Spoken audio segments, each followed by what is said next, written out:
खुलुमबाय बड'लेण्ड निउज 24 नोंथांमोनखौ बरायबाय। बिटिसिनि गाहाय मावफुं सोद्रोमा प्रमद बर'आ दिनै क'क्राझाराव थानाय CITआव बाय'फ्लक फिश फार्मिं टेंक एबा बाय'फ्लक ना फिसिनाय टेंकखौ बेखेवनानै होयो।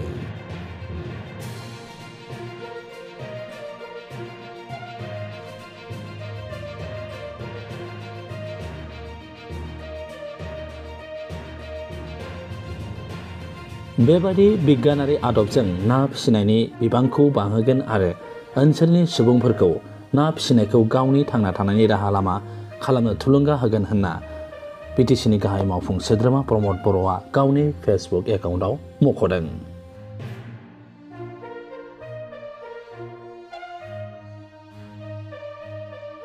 मख'नो गोनांदि बाय'फ्लक फिश फार्मिंआ गिदिर फुख्रि गैयाब्लासिनो फिसा जायगायावनो ना फिसिनानै रां खामायनायनि मोनसे राहा लामा दिहुननानै होयो। मानो होनोबा खम आरो फिसा जायगायावनो बाय'फ्लक फिश फार्मिं खालामनानै गोबां रां खामायनोबो हायो।